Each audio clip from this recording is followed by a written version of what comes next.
আমাদের আজকের প্রতিবেদন। দর্শক, আজ আমরা এসেছি এক বিদেশ ফেরত তারের সাথে কথা বলার জন্য। সে দেশের বাইরে গিয়েছেন, কি ঘটেছে সেখানে সেই গল্প নিয়ে, কোন দেশে গিয়েছেন বা কেন গিয়েছেন সেই গল্পগুলো শুনবো। তার পরিবারে কে কে আছে এইসবগুলো আমরা তার সাথে আলোচনা করব। সে কেন গিয়েছেন। আসসালামু আলাইকুম। ওয়ালাইকুম আসসালাম। কেমন আছেন? আমি ভালো আছি। ভালো আছেন? হ্যাঁ, এখন আল্লাহর রহমতে ভালো আছি। একটু জোরে কথা বলবেন। কি নাম আপনার? আমার নাম শিরিন আক্তার। শিরিন আক্তার। আচ্ছা শিরিন আপা, আপনার পরিবারে কে কে আছে? আমার পরিবারে আমার ছেলে আছে আর আমার মা আছে। আপনার ছেলে আছে আর মা আছে। ছেলের বয়স কত? ছেলের এখন 14 বছরে পড়ছে। ছেলে হাড়ের সমস্যা, এই ছেলের জন্য আর কি বেড়ে যাওয়া, যে হাড়ের সমস্যা, এত টাকা পয়সা কোথায় পাবো, অপারেশন করতে লাগবে। তাই এই জন্য গার্মেন্টসে চাকরি করতাম আমি। গার্মেন্টসে 6,000 টাকা বেতন পাইতাম, তো সেটা দিয়ে আমার হতো না। তারপরে পাশে এক দালাল ছিল, তার আর কি বললাম যে বাইরে আর কি 6,000 টাকা তো আমার হইতেছে না, আপনি তো বাইরে লোক নেন, তাই আমার একটু যদি ব্যবস্থা করে দিতেন। তাই সে আমার বললো আচ্ছা ঠিক আছে। তো বেতনের কথা বললো যে 12,000 টাকা, 14,000 টাকা দিব প্রথম, তারপরে 3 মাস গেলে 16,000 টাকা দিবে, এই কথা বলছিল। তার সব কিছু আগে আমার নিজের টাকা দিয়ে আমি পাসপোর্ট করছি। তারপর সে সব কিছু ভাড়াটা করলো। আমার কোনো ট্রেনিং দেওয়া হয় নাই, ট্রেনিং ছাড়াই এইভাবেই নেওয়া হয়েছে। আচ্ছা, আমি আপনার পরিবারের যে আপনার একটি সন্তান আছে বললেন, তার হাড়ের সমস্যা, বা আপনি আপনার মায়ের সাথে থাকেন, আপনার জামাইয়ের সাথে কি হয়েছে? আমার হাজবেন্ডটা ও নেশা পানি করতো, কাজ বিয়ে হয়েছে কিভাবে আপনাদের, সেটা যদি একটু বলেন। আমার বিয়ে আমার ফ্যামিলি থেকে দেওয়া হয়েছে। আমার ভাই বোনরা ছিল, ওনারাই দিছে আমার বিয়ে। আচ্ছা, ওনারাই দিছে, তো তারা বুঝতে পারে না যে সে নেশা পানি করে। আর বিয়ের আগে বলছিল যে আমার শ্বশুর যে দোকান দিয়ে দেবো, নাহলে বিদেশ নিয়ে দেবো, একথা বলছিল। তার ছেলে যে নেশা পানি করে এগুলো আমরা জানি না, আর আমরা জানিও না। বিয়ের পরে আমি বুঝতে পারলাম যে সে নেশা করে, কোনো কাজকর্ম করে না।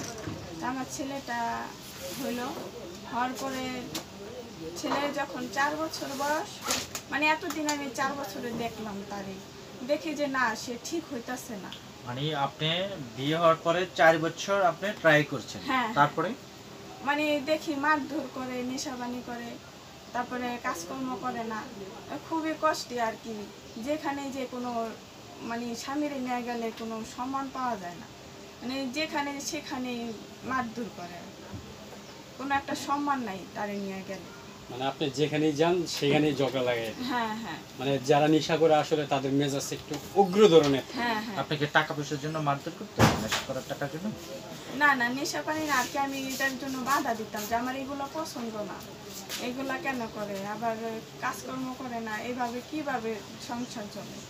আর ছেলেটা তখন হার্টের যে অসুখ আমি বুঝতে পারিনি। খালি অসুস্থ হওয়ার পরে আর কি অসুস্থ। তো 1 বছর যখন গেছে, তখন আমি ঢাকা 8 দিন হাসপাতালে দেখানো হয়েছে। তখন আমার ছেলেটা ধরা পড়ে যে ওর হার্ট সিটটা আমার শ্বশুর বাড়িতেও জানানো হয়েছে। তো তারা কোনো গ্যারাজও দেয় না, হাজব্যান্ড কাজ করে না, কিছু না। তো এইভাবে আর কি আমার ফ্যামিলি থেকে হাতে টাকা নিয়ে চিকিৎসা করতাম ছেলে।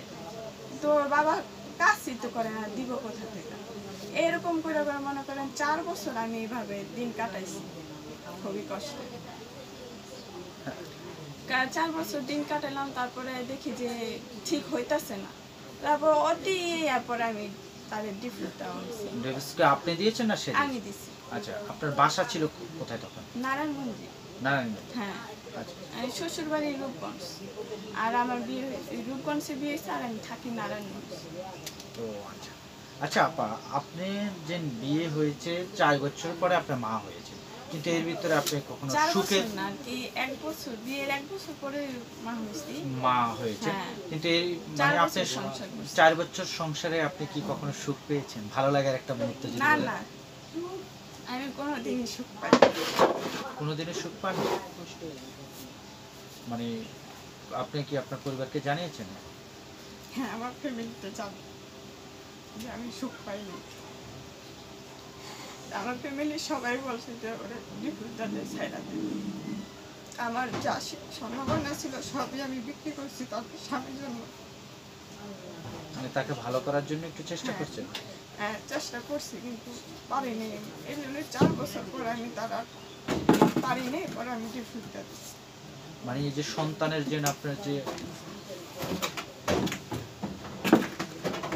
আমার ছেলেটা নিয়ে আমি খুবই করছি, মানে আমার ছেলেটার জন্য হাসপাতালে অনেক হাসপাতালে গেছি আমার ছেলেটার জন্য, যেখানে যাই বলে অপারেশন করতে হবে। আমি এত টাকা কই পাবো? তারপরে যেমনি হোক আমার ছেলেটার আর কি গার্মেন্টসে চাকরি করি যখন, তখন বললো যে তুমি এমুক এক হাসপাতালে যাও, ওইখানে গরিবরা সাহায্য করে। আচ্ছা এই 4 বছর পরে মানে হাজবেন্ডের ছাড়ার পরে তো কোনো চাকরি বাকরি করতে হবে না, ছেলে তখন ছোট, কোথায় যাবো চাকরি করতে? তা একটা সেলাই মেশিন কিনা হয়েছে, ওইটা দিয়ে আর কি ঘরে আর কি এমনি কাজ করতাম। সে টাকা দিয়ে তো আর হইতো না, ছেলে তো দিন দিন বড় হইতাছে, ওর তো খরচ আছে। আর আমার মা স্কুলে চাকরি করতো, আর আমি যা টুকটাক পাইতাম এই নিয়ে আর কি ছেলের ডাক্তারের পিছনে খরচ হইতো। আচ্ছা, ছেলের ডাক্তারে কি বলছে, এখন কি অবস্থা আপনার সন্তানের? এখন ছেলে অপারেশনের পরে একটু ভালো, কিন্তু ওর মাথাটা ব্যথা করে একটু, আর প্রসাবের সমস্যা আছে। এই জন্য কি আপনি এখন ডাক্তার দেখিয়েছেন বা টাকা পয়সা কোথা থেকে এখনো ম্যানেজ করেন? দেখানো হয়নি ডাক্তার, প্রসাবের জন্য দেখানো হয় নাই। মানে টাকার অভাবে আছেন? হ্যাঁ, এখনো টাকার অভাবে আছে কি না, আমার তো আর কোথা থেকে কোনো টাকা আসে না, আমি কাজ করলে টাকা নাইলে তো না। যেইটা চাকরি করতাম ওইটা বন্ধ হয়ে গেছে, এখন বেকারি আছি। এই জন্য আর কি সব দুঃখ নিয়ে আর কি বিদেশ পাড়ি দিছিলাম। আচ্ছা তো বিদেশ গেছি, দালালো আমার সাথে বেমানি করছে। উনি যা বেতনের কথা বলছে সেটা তো দিতই না, আর আমার বাড়িতে কোনো যোগাযোগই করতে দিত না আমারে। আচ্ছা, কোন দেশে গিয়েছেন আপনি? ওমান গেছিলাম। ওমান গিয়েছেন। আচ্ছা, যাওয়ার তারপরে কি ঘটেছিল সেটা? ওই বাড়িতে আর কি গেছি, আমার এক বাসার কাজের কথা বলছে। তো আমার এক বাসায় কাজ করাতো না, আমার 2 বাসায় কাজ করাতে নিয়ে যেত। আর যে দালাল নিয়েছে সে ওইখান থেকে পালায় গেছে। দালালে আমি কদিন বলছি যে দেখেন আমার 2 বাসায় কাজ করা, আমার বেতনও কম দেয়, আমার যে বেতন বলছে সে বেতনে তো না। তারপর আমি যেই ম্যাডাম আসলে ওই ম্যাডামরা বললাম যে দেখেন আমার তো এই বেতন আর আমি তো 2 বাসায় কাজ করার জন্য আসে, তারা আমার কাছ থেকে অনেক টাকা নিছে, আমার 2 বাসায় কাজের কথা কয়ে নিয়েছে। আমি তাহলে আমি 2 বাসায় কাজ করলে আমি ওই দালালের কাছে যাই, আমি জিজ্ঞাসা করি, কয় না আমার যাইতে দিব না, আমার বলে পুলিশে দিবে। আমি বললাম না ঠিক আছে, তাহলে আমার পুলিশে দেন, আমি পুলিশে যাব। তো এইভাবে আর আমার বাড়িতে যোগাযোগ করতে দিত না, আমি ওই বাহিরে ময়লা মানে ফেলাতে। আপনি যা কিছু করতেন ওখানে গিয়ে, মানে আপনার সন্তানের কথা, সন্তানকে কতটা মিস করতেন আর সন্তানের কথা আপনি? হ্যাঁ, আমি খুবই মিস করতাম, আমার সন্তানের সাথে আমি কথা বলতে পারতাম না, আমার ফোনে কথা বলতে দিত না। সন্তানটা তো এমনি অসুস্থ, তারপরে হ্যাঁ, সন্তান এমনি অসুস্থ আর কি, ফোন করতে তো আমার দিতই না। আমি ওই যে ময়লা ফালাইতে যেতাম বাইরে, তখন আর কি পালায় এক দোকান ছিল, ওই দোকানের লোকের সাথে আর কি মোবাইলে কথা বলতাম, বাড়িতে যোগাযোগ করতাম। তা আমার যে এগ্রিমেন্ট ব্যাপারটা সেটাও আমার নাম ডুপ্লিকেট, আমার নামের জায়গায় আরেকজনের নাম। আচ্ছা আচ্ছা, আপনি আপনার যে অসুস্থ সন্তানকে রেখে গিয়েছেন বা একটু সুখের জন্য তো গিয়েছেন, হ্যাঁ, একটু সুখের জন্য গিয়েছেন, তারপরে এই যে আপনার সন্তানের যখন সন্তানের কথা মনে পড়তো তখন আপনার অনুভূতিটা? যখন সন্তান মনে পড়তো তখন তো খুবই মন যেত কথা বলার জন্য, তো ওরা তো আমি পাইতাম না কথা বলার জন্য, আমি ফোন নিতে পাইতাম না, আমার ফোন দিত না কথা বলার জন্য। একজন মা খালি শুধু চিন্তা করতাম না আমার ছেলেটা কিভাবে কেমনে আছে, ঠিক মতন খাওয়া দাওয়া করছে কিনা।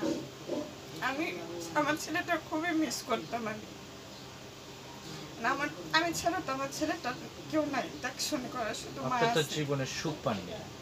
না, আমি সুখ পাইনি, সুখ কি জিনিস জানি না, সেটা সুখের জন্য বাইরে গেছিলাম। সম্মানিত দর্শক, আমরা শুনলাম এক অসহায় নারীর কথা, তার জীবনে কি ঘটেছিল এইসব। দর্শক, আমরা আপুকে নিয়ে আরেকটি পর্ব করব, তারপরে শুনবো। দর্শক, আপনারা শুনতেই পারেন যে বাবা মার পছন্দেই বিয়ে করেছেন, স্বামীর সংসারে সুখের আশায় গিয়েছিলেন, কিন্তু 1 বছর পরে মা হয়েছেন। 1 বছর পরে সে মা হয়েছেন, একে একে 4টি বছর জীবন থেকে নষ্ট করে দিয়েছেন। যে স্বামী যে নেশা করে সেখান থেকে ফেরানোর জন্য চেষ্টা করেছেন, কিন্তু কোনোভাবে সে পারেনি। দর্শক, আজ এই পর্যন্ত। পরবর্তীতে নতুন কিছু নিয়ে আবার আপনাদের সামনে হাজির হবো। সে পর্যন্ত আমাদের সাথেই থাকুন, ভালো থাকুন, ধন্যবাদ। আসসালামু আলাইকুম।